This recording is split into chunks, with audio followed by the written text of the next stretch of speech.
Good morning. I'm so happy to be here. And now I'm going to say the same thing in my version. Sowing love in the face of judgment is the title today, and I'm so honored and pleased to be here. Thank you all for you coming. I'll begin to tell you a story about a circus tightrope walker. In short, tightroper. How about that? The artist asked, "Do you believe that I can walk this rope without net and blindfolded?" "Yes," the crowd yells. "Do you believe that I can walk this rope without net, blindfolded, backwards?" "Oh yes," the crowd yells. They're getting excited now. "Do you believe that I can walk this rope blindfolded, backwards, pushing a wagon backwards?" "Oh yes," the crowd yells. They are now really excited. A sensation is about to happen. And then he says, "Do you believe enough to sit in the wagon while I do it?"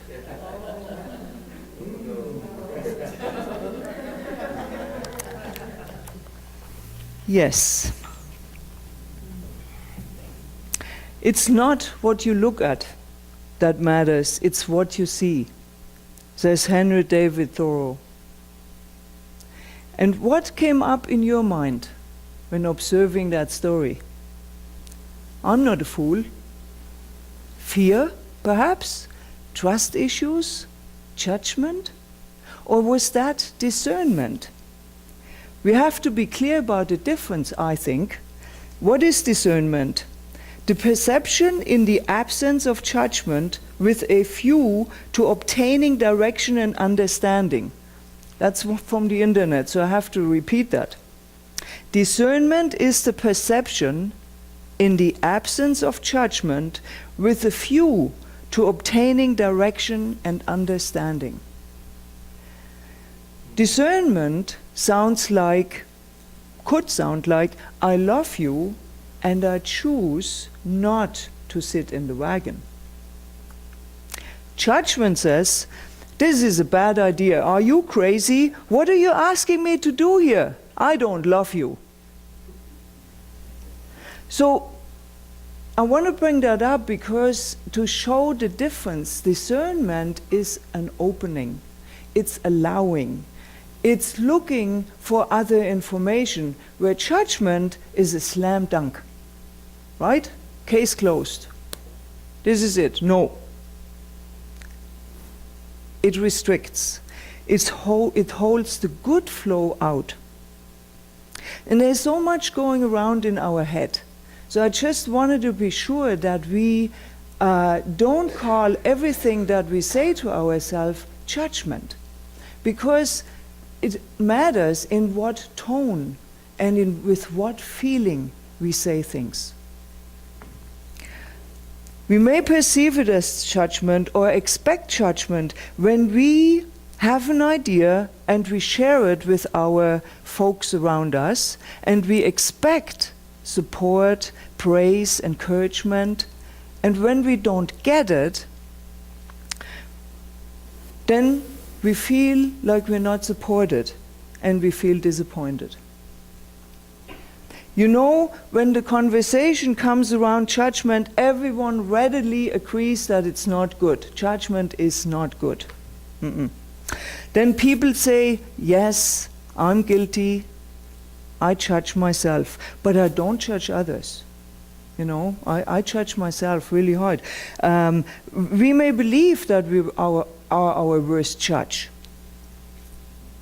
If we, however, become more aware of our surroundings and the thoughts we think and the results we get in our lives, we can actually see our use or misuse of the law of cause and effect. You know, we are all one with the universe, made and sustained by love. In the times we judge ourselves as not worthy, not good enough, we are also saying to the universe that the universe is not supporting us. Quite the contrary is the case. The universe operates only on the thoughts that we give it, and takes it, what we offer, and says, yes, you can have that. Yes, you can have that. I'm not worthy. Yes, you can have that. I never get this job. Yes, you can have this. That person doesn't like me. Yes, you can have that. You see? In judgment is an element of not good enoughness and unhappiness, because we did not get our needs met. It's like a perpetual loop. It goes on and on and on until we find a way to somehow interrupt that. We think our thoughts are private. There's no privacy in the universe. None. Each thought sets in motion an action that brings about a reaction. Remember how a tiny pebble thrown in a lake creates waves way bigger than its own size. And this rippling effect does not only go on top of the surface, it also is beneath the water's level. So there is a lot of movement in energy. We are dealing with that energy, and it goes through all forms. No wall can stop it, keep it out. It's impossible. We may not say how we are feeling in the moment and what we are thinking out loud to other people. However, the universe is listening, always listening. And it's always ready to give us back what we initiate. And since we are all one with the universe, our unhappiness, therefore, is felt by our co-workers, peers, friends, spouses, and so on. You know? So judgment is an ingredient to suffering. When do we want to stop it? How does it stop? A student went to the master teacher and says, I want to know the key to true inner peace and freedom from emotional suffering. The master says, go to the cemetery, go to each grave, and tell everybody in there that they are stupid and that their mother is ugly too. Then go back the next day and bless them and praise them. Tell them how much they are still appreciated in this world. Go as far as lighting incense and candles, and you really make them feel well and good, and call them saints. And when you've done that, come back and report back to me. So the student did, and comes back to the master. And the master says to him, so, what did they say to your opinions? The student looks puzzled and says, what do you mean? They're all dead. They did not hear anything I said, positive nor negative. The master says to him, when you too do not hear what other people say about you, positive or negative, then you have found the true inner peace and freedom of suffering. How do we, in the face of self-judgment, sow love? When we realize how the law of cause and effect works, no matter what we give it, it returns to us in like kind. What we sow is what we reap. We've heard that before. The law cannot help it. It will never say no. It always says yes. The only being in the universe that is able to say no, maybe, or somewhat is the human being. It's us. We have a choice here. I don't know what it is.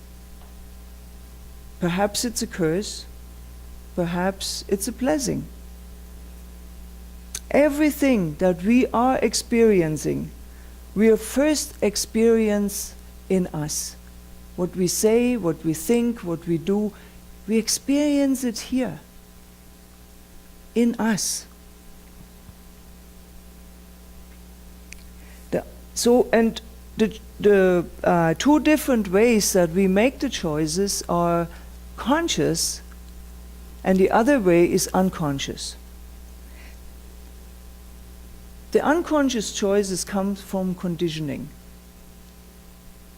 We're trained to do certain things certain way, we're trained to think a certain way, and it's a habit. These are the thoughts, the patterns, the things that we do that we need to revisit, bring into our consciousness, and see it with fresh eyes, and see if they're still valid. However, we don't have to spend much time on that because we evolve with the universe. And as we allow our thoughts to disappear, to change with the universe, then some things just evolve. So look at your body, for instance. The hair grows and we trim it. It's gone. It will never be back on our body again. The nails grows and so does the skin change, right? So this is evidence, like the nature is really a wonderful teacher. If we look at what's going on in the nature, gives us some insight how the laws in the universe work. And that is for us. So don't fight the universe. Don't fight its evolution. When you feel an urge to, I don't want to think that anymore, then don't think it anymore. Listen to the clues inside. You get them. They are there. They're available. As the universe turns over and over, so will we, if we open and allow that to happen. I think only when I make the universe my friend and obey the rules and the laws will my system be integrated in the universal flow of love. And then I experience harmony and the joy of being who I am. What a gift that is to us, to be able to consciously experience the life we are meant to live. How about kindness? Where does that fit into the picture? You think we could be a little kinder to ourselves? Don't mistake kindness for weakness. This is a total moment of great courage to rise up to that idea. It takes strength not to build walls around our hearts. So, not only do we come to understand how the universe works, and that we can use that understanding in the face of judgment.